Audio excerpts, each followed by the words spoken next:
coming in. India, as we are learning, has rejected the United States' remarks on CAA. It's gone on to say that these remarks have been misplaced and unwarranted remarks by the United States. Remember, it was just yesterday that the US State Department had gone on record to say that they'll be very closely observing the implementation of CAA. They have also touted it as an anti-minority, anti-Muslim law, and to which India has sharply reacted, saying that they have rejected Washington's remarks on CAA and that their observations are misplaced and unwarranted remarks by the United States. India has also gone on to say that the issue of CAA is an internal matter of the country. In fact, the MEA has called it misplaced and unwarranted, and this is the latest input that we are bringing to you. Remember, the Ministry of External Affairs has just had a press briefing in which they've gone on record to openly reject the remarks that have come in from the United States. The CAA has not just become a burning topic of discussion for the domestic politics of the country, but in fact, various countries have reacted, and that also includes the United States, which has gone on to say that they will be very closely observing the implementation of CAA in India. And they have also shared concerns about how this could be anti-Muslim, to which India has very sharply reacted, calling it an internal matter of the nation. In fact, for more details, let's quickly go across to our international news correspondent Abhishek Jha, who is joining me live. Abhishek, do shed light on what the MEA has gone on to say. Well, MEA has strongly criticized these countries who have been trying to, criticize or comment about India's internal affairs. The CAA Citizenship Amendment Act really doesn't snatch anything away from anyone, and the sources are telling us it is really a prerogative of any particular country to have its own citizen act, and that is what India is trying to follow. In fact, it is trying to get some facilitation for those people who have been persecuted on the basis of their religious stand on their religious identity, especially the communities from Hindus, Sikhs, Christians, from neighborhoods, and the entire story is about the legacy issue that has been going on since the partition of India. So this is a chance of MEA, and they have also said that, especially commenting on the USA State Department's morning commentary, where spokesperson has said that they are concerned about India's CAA. They have said clearly that lectures by those who have a limited understanding of India's pluralistic tradition and the region's post-partition history are based, not authentic. And they have also said that the commentary are mostly misplaced, misinformed, and probably USA should hear to what India's commentary has been on those two, and they should first get understanding of the entire situation, and then only it will happen. All right. In fact, Abhishek, continue to stay with us. Let's also play out that reaction that has come in from the MEA spokesperson. Let's listen in. As you are well aware, the Citizenship Amendment Act 2019 is an internal matter of India and is in keeping with India's inclusive traditions and a long-standing commitment to human rights. The Act grants a safe haven to persecuted minorities belonging to Hindu, Sikh, Buddhist, Jain, Parsi and Christian communities from Afghanistan, Pakistan and Bangladesh who have entered India on or before 31st December 2014.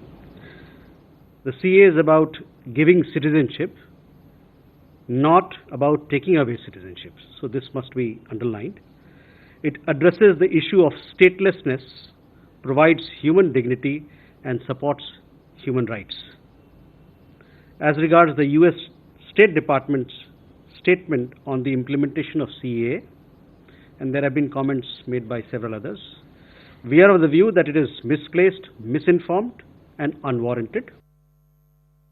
All right, so Matthew Miller, who is the State Department spokesperson in the United States, has said that when in fact he was asked if they are concerned about the status of religious freedom in India, that's when he responded saying that they are very closely observing the situation and that, that they are concerned and very closely monitoring the law and how it will be implemented. Having said that, let me also highlight to our viewers that the MEA spokesperson has also said that partners and well-wishers well-wishers of India should welcome the intent in this step.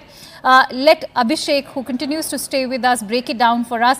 Abhishek, when the Ministry of External Affairs says that, partners and well-wishers of India should welcome such a step and understand the intent of such a law, how important is it for allies of India and the partner nations to, in fact, understand what CAA actually, in fact, stands for, rather than rabble-rousing like the opposition parties in the country?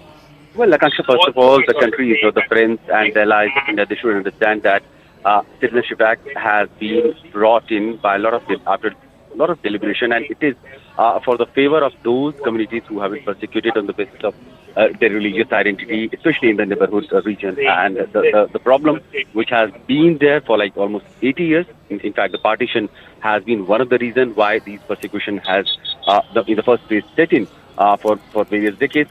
So to give some solace, some relief to those persecuted communities, this act is going to help them.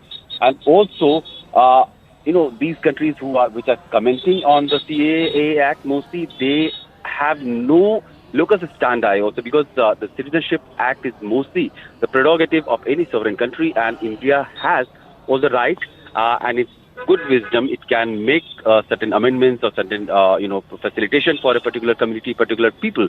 And there is nothing that some country should be worried or express their concern or should react about. At best, they can try to understand India's a pluralistic ethos, India's history, why this amendment has been brought in, and what and whom this is going to be benefited. All right, Abhishek, I'm going to request you to continue staying with us. In the meantime, let's also listen into what the US State Department spokesperson Matthew Miller has to say. We are concerned about the notification of the Citizenship Amendment Act on March 11. We are closely monitoring this act, how this act will be implemented. Respect for religious freedom and equal treatment under the law for all communities are fundamental democratic principles. Let's go back to Abhishek. Abhishek, let's also throw light on the larger picture as far as the bilateral relationship between New Delhi and Washington is concerned. We've seen it soar and reach to greater heights, especially under the aegis of Prime Minister Narendra Modi. Just a day ago, we were learning about how India's defense partnership with the United States is also being appreciated. At such a crucial timing, what is one to make of such remarks? Time and again, we see that diplomacy is put aside, but when it comes to the issue of Kashmir, or when it comes to internal matters like even the CAA now, US in fact takes us by surprise sometimes by their remarks. Well, we have seen many times in the past also US side reacting or commenting on issues like, as you mentioned, Kashmir, the issue of humanitarian issues and issues regarding minorities as well. And probably referring to that only, MEA said that the country should react, or they should have any opinion only after understanding and studying the entire issue and aspect of such situation. And whatever commentary is coming, it is not based on facts, it is not based on the information. Talking about the entire bilateral relationship of India and USA, that is going very strong in the recent weeks and months. We have seen multiple high-level engagements also happening.